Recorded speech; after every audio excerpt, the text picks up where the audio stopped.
सिंधुदुर्ग जिल्ह्यात राज्य शासनाचे 8 पशुवैद्यकीय दवाखाने आहेत. यातील केवळ एका दवाखान्यात पशुवैद्यकीय अधिकारी कार्यरत आहेत, तर उर्वरित 7 ठिकाणी पदे रिक्त आहेत. ही परिस्थिती जिल्हा परिषद पशुसंवर्धन विभागाची असल्याने खुद्द जिल्हा पशुसंवर्धन अधिकाऱ्यांना शेतकऱ्यांपर्यंत जाऊन सेवा द्यावी लागत असल्याची बाब आजच्या पशुसंवर्धन समिती सभेत उघड झाली.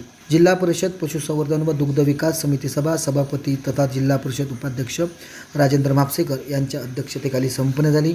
यावेळी समिती सचिव तथा जिल्हा पशुसंवर्धन अधिकारी डॉक्टर दिलीप शिंपी, समिती सदस्य रोहिणी गावडे, स्वरूपा विखाळे, मानसी धुरी, दिलीप तळेकर, पशुधन अधिकारी आदी उपस्थित होते.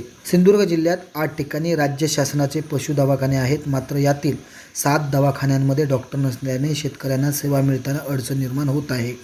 त्यामुळे या दवाखान्याच्या ठिकाणी जिल्हा परिषद पशु विभागांमार्फत येणाऱ्या पशुवैद्यकीय अधिकारी यांची नियुक्ती करण्यात यावी अशी सूचना सभाध्यक्ष राजेंद्र म्हापसेकर यांनी मांडली. यावर जिल्हा परिषद पशुवैद्यकीय अधिकाऱ्यांची राज्य शासनाच्या दवाखान्यात नियुक्ती करता येत नाही असे सांगत या दवाखान्याचा पदभार जिल्हा परिषदकडे मिळाल्यास तिथे डॉक्टर उपलब्ध करून देण्यात येईल असे डॉक्टर शिंपी यांनी सांगितले. यावर या दवाखान्याचा पदभार जिल्हा परिषदकडे घेण्याबाबत प्रस्ताव सादर करण्याचे आदेश सभापती राजेंद्र म्हापसेकर यांनी सभेत दिले.